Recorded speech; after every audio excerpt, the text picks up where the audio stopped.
We've just been watching President Trump announcing a new plan to crack down on crime in Washington, D.C. The president says he's invoking Section 740 of the District of Columbia Home Rule Act and placing the D.C. Metro Police Department under federal control. He's also deploying the National Guard to, quote, help reestablish law, order, and public safety. Let's bring in ABC's Perry Russom, ABC News contributor, and former FBI agent Brad Garrett, and senior Pentagon reporter Louis Martinez for more. So, Perry, what more can you tell us about how this is going to work? Yeah, so President Trump declaring a public safety emergency in Washington, D.C., as you mentioned, invoking Section 740 of the Home Rule Act, which was established and approved by Congress in 1973, 1974 during the Nixon administration. Essentially, the Home Rule Act gives people in D.C. the ability to govern themselves by establishing a mayor as well as a D.C. council, which is pretty much a city council in any other city. But under that, under Section 40 is the emergency control of the police, where president can get control of the police. So that's what President Trump is doing. So right now, D.C. police is under the control of the federal government. Attorney General Pam Bondi, she is the one who is taking command of the police department for now. As for what this will look like, Trump's saying there's going to be an overwhelming police presence where they're going to be focusing on gang members as well as known drug dealers.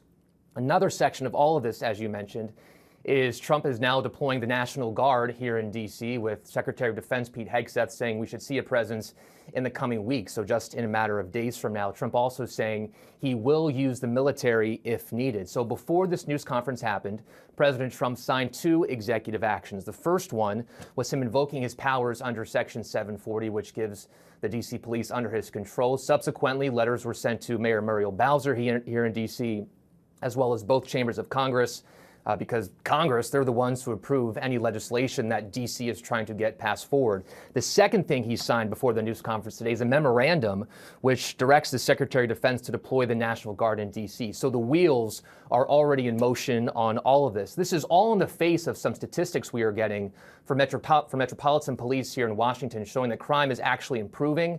Crime overall down 7% this year compared to last year. Violent crime is down 26% this year compared to last year. Then property crime is down 5% this year compared to last year. I also want to highlight some of the language that President Trump was using. He says he wants to rescue the nation's capital. He says it's overtaken by gangs. He says he wants to take our capital back, and that if our capital is dirty, then the entire country is dirty. He also mentioned other cities: Chicago, L.A., Baltimore, New York, Oakland, saying we are not going to lose control of our cities. This will go further, saying we are starting very strongly in D.C. And Diane, protests have already started outside the White House. Louis, what are Pentagon officials saying about the role the National Guard will or could play here? Diane, that's a really good question, because up till now, when I've asked officials here at the Pentagon if they had any details, they did not. They told me that no official decision had been made and that no information had been made its way down to them. And that includes National Guard officials. But what we did learn from this news conference was President Trump talking about 800 D.C. National Guardsmen who Secretary Hegseth said will be out on the streets by the end of the week. We are talking about, that's a third of the size of the D.C. National Guard. Now, what's different with the D.C. National Guard is that, unlike other states, it is not called up by the governor. In the District of Columbia, one would think that the mayor would have that responsibility, but it is not. It is actually the President of the United States, in this case Donald Trump, who has the authority to call up the National Guard within the district for whatever purpose, and that's what he's done here now. The important thing to think about here is what kind of a role are these National Guardsmen going to play? You heard a lot of discussion from the President about the homeless situation here in the city, about the crime situation. What exactly will be the role of these National Guardsmen as they assist the D.C. Metropolitan Police and other federal law enforcement that have also been deployed into the city? That remains unclear. One of the things that I have heard is a potential support role, kind of what we saw, similar to what we saw in Los Angeles. You also heard that similar language from Secretary Hegseth when he referenced the deployment to Los Angeles of the federalized California National Guard.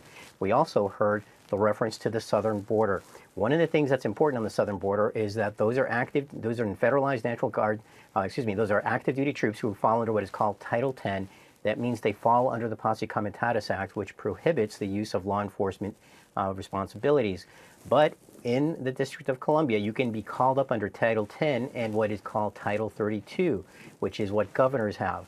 When a state governor calls up the Guard, those guardsmen have law enforcement responsibilities and authorities. So here in the District of Columbia, we could see National Guardsmen having law enforcement authorities, but that remains to be seen because as of right now, it's still all very early. Brad, police data shows homicides in D.C. dropped 32% in 2024, another 12% so far this year. Violent crime overall has also dropped dramatically. But as the president points out, that murder rate is down from a more than 20-year high in 2023. So how safe or unsafe is it in Washington, D.C. right now? Well, clearly there are neighborhoods that aren't safe. Just when I work the streets of D.C., there are parts where you need to be armed, you need to be trained if you're going to work in them, obviously.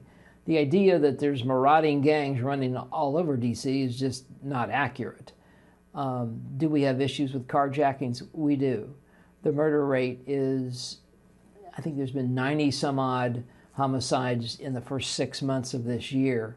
That's way down. When I started working homicides in D.C., there were almost 500 a year, and that's why the FBI got involved in working them. But the real key here, Diane, is if you're going to throw all of these agencies together and make the Attorney General in charge of all of them, somebody with some real experience is going to have to organize this because it could be complicated once you throw all these groups together. Louis, as Perry mentioned, the president brought up Chicago, Los Angeles, Baltimore, Oakland. Could we see something similar in other cities too? Is this just the beginning? Well, it's very interesting to understand what exactly the president was talking about. In that context, it seemed like he was talking about eliminating the bail law, reforming the juvenile laws that restrict juveniles from being prosecuted as adults.